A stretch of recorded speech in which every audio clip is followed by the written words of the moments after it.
Hello, good day, everyone. This is Dr. Don Charles, and welcome to my course, Day Trading Stocks.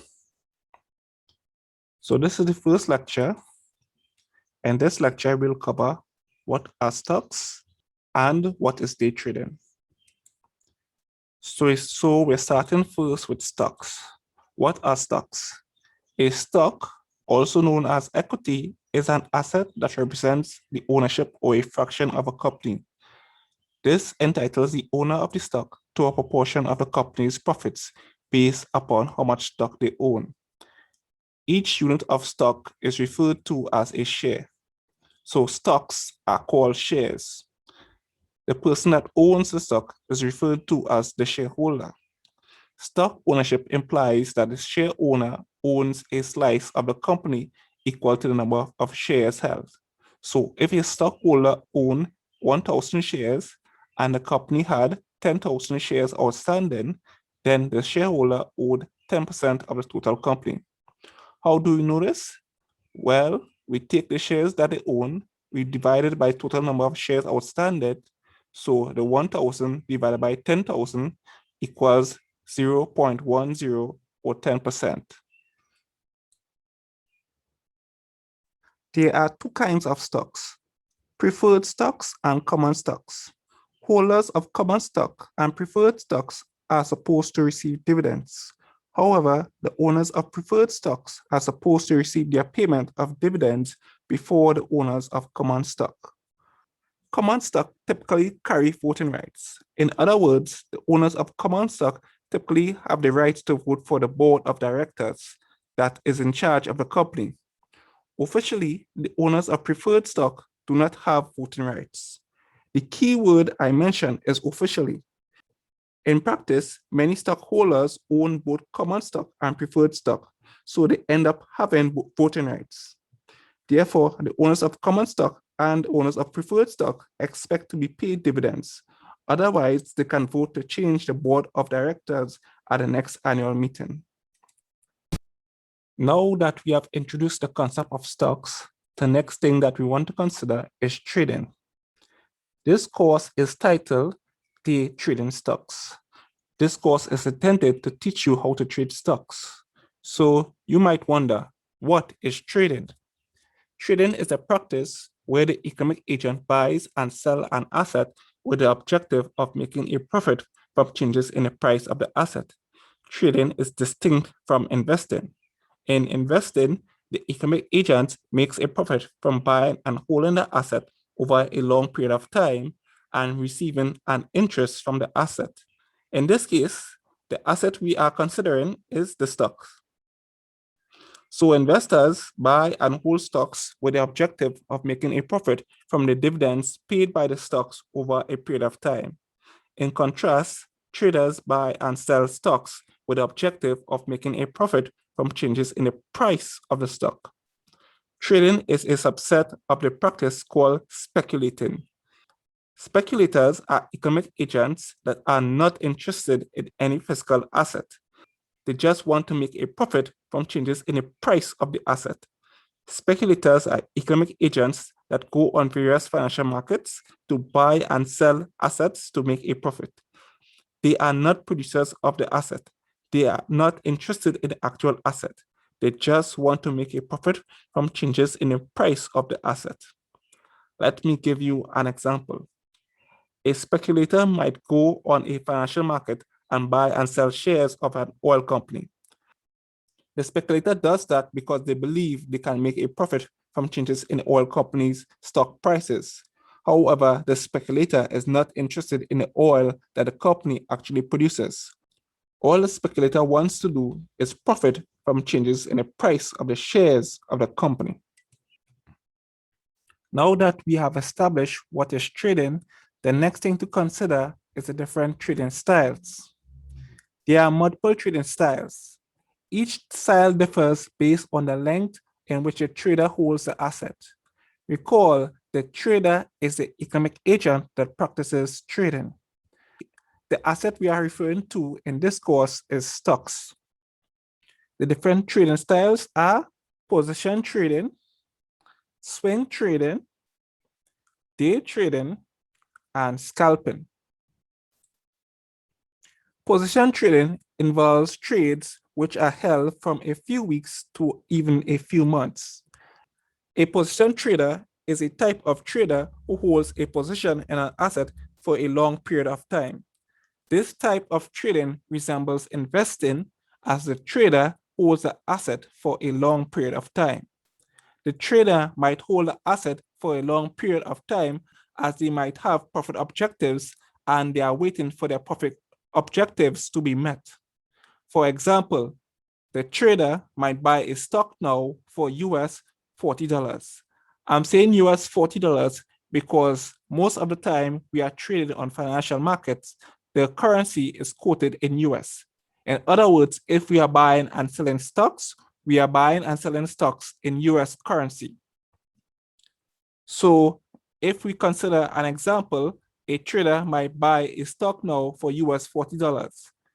Then the trader might expect the stock price to increase to US $120 within the next 4 months. So they buy and hold the stock for the next 4 months. When the stock prices reach $120, the trader may sell the stocks. This is position trading. The trader made a profit from changes in the price of the asset.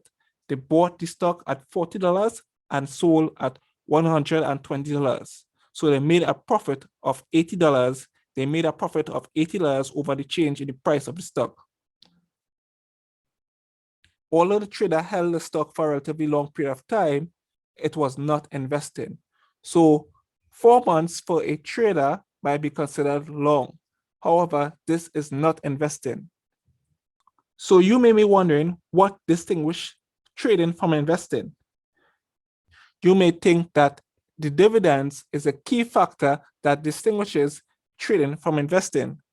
Well, in practice, the distinction between trading and investing is the length of time of the trade.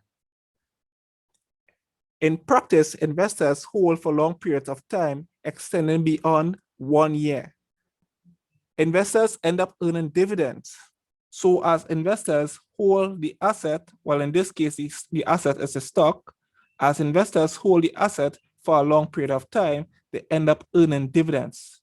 Traders can also buy and sell the stock with the objective of making a profit from changes in the price of the stock and also making a profit from the dividends that is paid out from the stock. So traders can time the dividends. In other words, they can anticipate the dividend payments and then buy and hold the stock just long enough to receive the dividend payments. Then when they receive the dividend payments, they can sell the stock. Traders are the economic agents that want to get in and out of the market quickly. They do not hold for long periods. For a trader, a few months can be considered long. So 3 months, 4 months, 5 months, even 6 months for a trader can be considered long. In contrast, investors hold for periods extending beyond 1 year.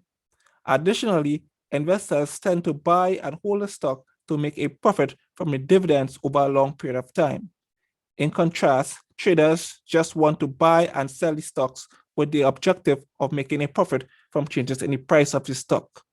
Yes, it is possible for traders to time the dividend and buy the stock just before they pay the dividends, receive the dividends, and then sell the stock afterwards.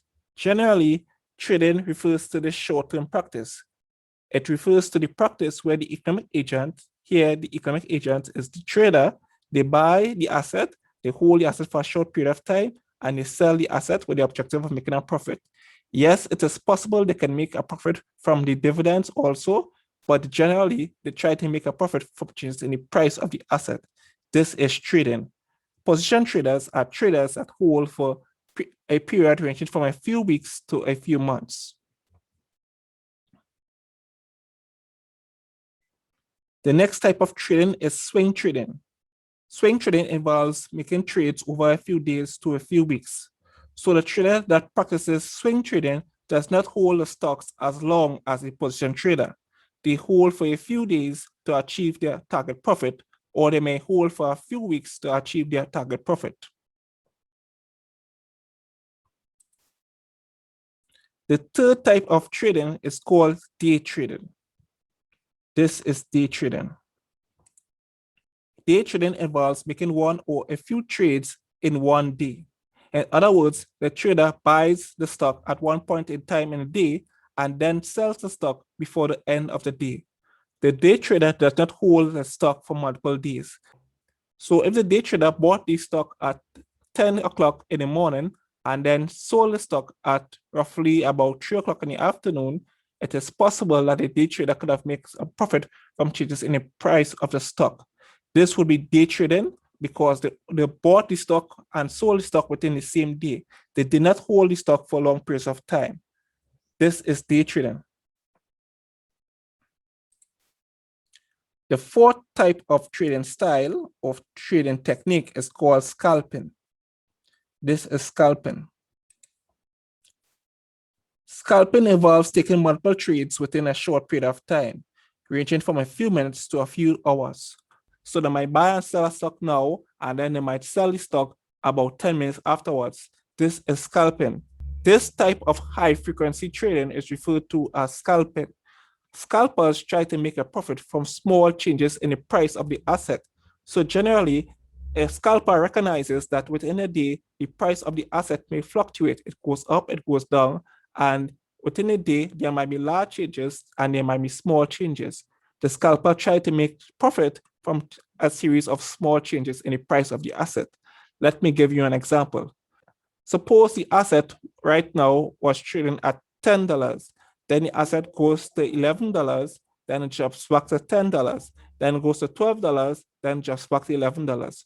What the scalper could do is make a series of trades. It could buy the stock at $10, wait for the stock price to go up to $11, and then sell the stock. Then when the stock price drops to $10 again, the scalper buys the stock. Then when the stock price goes up to $12, it sells the stock. Then the scalper could wait for the stock price to decline again and could buy the stock. And then when the stock price goes back up again, it could sell the stock. The scalper engaged in this practice many times during a given day. The scalper believes that they can make a profit from these small changes in price in the asset during a day. These small profits add up during the day, resulting in the scalper making their target profit over the period of time. Well, the period of time here would be the day. Day trading versus investing. In investing, an investor tries to make a profit of approximately 5% per year. Well, this profit might range from 3% to 7% in any given year. A good year for the investor is a year they will make a profit between 8% to 7%. That's for the entire year. This is possible if the investor bought stocks of a company that was very profitable during the year. The company can pay out a high dividend at the end of the year. Note, some companies pay out dividends annually. Some companies pay out dividends semi-annually. Semi-annually means 6 months. So some companies pay out dividends every 6 months. Other companies pay out dividends quarterly. Quarterly here means 3 months. So some companies pay out dividends every 3 months. In contrast, in day trading, the trader tries to make a profit that is approximately equal to 5% of their total account in one day. Some might make a profit that is more than 5% of their total account in that day. How is this possible? It is possible by trading the most active stocks. Rather than buying and selling stocks whose price do not move, the day trader hunts for stocks whose prices are volatile. Volatility here means to fluctuate. Day traders want volatility. Day traders profit from volatility. Day traders buy and sell stocks whose prices fluctuate the most. Some stocks' prices may move by more than 10% in a given day. In fact, some stock prices might move by as much as 30% or even more in a given day. If a trader takes the correct position on these stocks, they can easily make a profit. For example, assume that there was bad news concerning a company. Assume that there was a report saying that a certain company made a loss over the past year due to operational challenges. This could cause the company's stock to decline. If the trader correctly interprets the market, they can short the stock. Okay, So we've seen a term here, a technical term, short. What does short means? Or what does too short, the phrase too short means? Short means to sell. Too short means to sell. To buy a stock means to go long. However, to short a stock means to sell. If a trader went short on the stock, it means that the trader sold the stock at a certain price. If the stock price declines, then the trade goes in profit. However, this will be an open profit. Why will this be an open profit? Because the order is open. The order has not been closed. A profit is not realized until an order is closed. In order for the trade to close, the trader would have to buy back the stock. If a trader sold a stock at $40 and bought back the stock at $15, the trader would have made a profit of $25 on stock. You might find the whole concept of selling an asset first, then buying it back afterwards as far-fetched. Well, this happens all the time in financial market. A trader can sell an asset first, then buy it back afterwards. This practice is called short selling, and it occurs on financial markets. If a trader shorts a stock while it is declining, they can make a profit if the price continues to decline. The profit will only be realized when the trader closes the order. In this case, the trader will be required to buy back the stock. So on average, day traders try to make a profit of approximately 5% per day. Some traders can make this profit of 5% in one trade. Some traders can make this same profit of 5% in 2 to 3 trades. Traders hold assets for very short periods of time and try to profit from changes in the price of the asset. In contrast, investors hold assets for a long period of time. Here, the asset we are referring to are stocks. Investors hold assets for long periods of time, usually extending beyond more than a year, and they try to profit from the dividends or the interest paid by the stock over a period of time. Types of traders. So there are different types of traders. There are institutional traders and there are retail traders. Institutional traders are large traders. Big banks are institutional traders. They move large amounts of financial capital. They may move millions of dollars in just one trade. Some of the larger institutional traders can actually influence the price of different assets on financial markets. So in this course, we consider stocks. Some banks, by buying and selling stocks, they can cause the price of the stock to change in just 1 or 2 trades. That is because they're moving large amount of capital in every trade. In contrast, the other category of trader is called retail traders. Retail traders are individuals. These retail traders move small amount of capital. Well, capital referring to here is financial capital, money. The financial capital moved by retail traders in any one trade can range from a few hundreds to a few thousands. If an individual goes on the market to trade for themselves, they will be a retail trader. If an individual goes on the market and trades for a big organization, they will be performing as an institutional trader. Day trading. Day trading can be profitable. Retail traders can make some profit from off the market. Let me give you an example. Suppose you had $1,000 US and you made a profit of 5% of your total account in one day. How much would you make? Now, this is simple maths. You have $1,000. What is 5% of $1,000? Did you guess $50? Well, you are correct. Let's assume that you made a profit of $50 for every day of the week. How much money would you make by the end of the week? So if you make $50 Monday, $50 Tuesday, $50 Wednesday, $50 Thursday, and $50 Friday, we're assuming 5 days in the trading week. In fact, there's only 5 days in trading week. You cannot trade on Saturday and Sunday. How much money would you make by the end of the week? Did you guess $250? Well, if you guessed $250, you are correct. So if you had $1,000 and you made $250 by the end of the week, do you know how much money you made? By the end of the week, you made 25% of your entire account. So if you continue to make $50 per day, every day in a 5-day week, over a course of a 4 weeks month, how much money would you make? Well, you could do this with a calculator. You could take 50, multiply by 5, multiply by 4. How much would you get? 1,000. Well, this shows what is possible. For you to actually make this kind of money, you need to learn about the financial market. You need to learn about the technical aspects of the market. There are many things you need to learn. You need to learn how to read charts, how to interpret them, how to identify trends, how to recognize when trends are changing.